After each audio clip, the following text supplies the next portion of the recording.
The colony started just like any other, with the queen and a few brood. As you can see, the queen doesn't move a lot.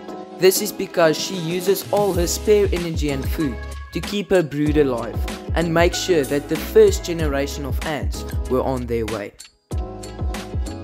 1 month went by and the colony now has 2 workers.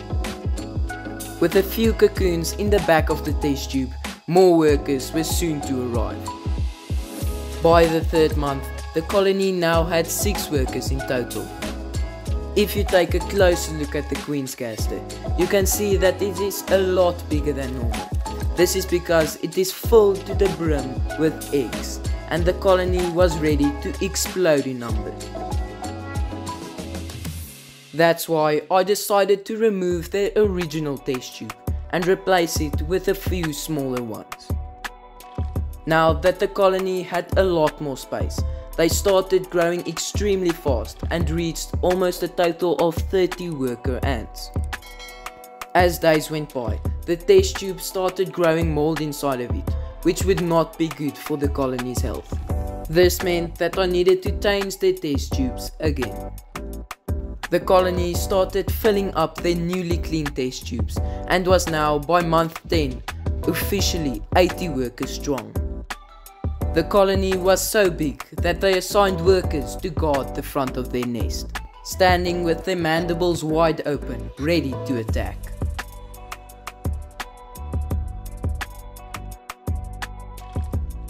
With the colony halfway into the winter, something truly unexpected happened. Due to the cold, the colony lost 90% of their workers and ate all of their brood. I took the remaining ants of the colony and placed them into a test tube. It is normal for ants to lose a few workers during the winter, but it was definitely not normal to lose so many workers and all of their brood. With a bit more food and extra care, the colony was now back on track, so I decided to give them a new nest and outward to make sure that this won't happen again. Before I introduced the ants to their new nest, I first needed to add a water tower. The water tower will add humidity and make the nest more natural and fulfilling for the ants. I removed the test tubes of the colony to encourage them to move into their new nest. I lowered the queen gently to the ground to give her a safe landing. After 2 hours, the first worker entered the nest. After making sure that the nest was safe, the ant came back and started moving brood into the nest.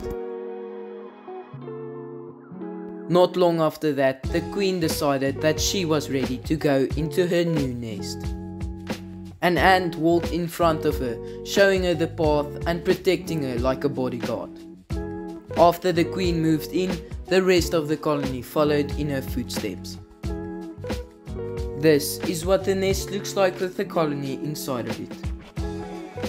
The ants didn't look as stressed as normal and was now happy in their new nest.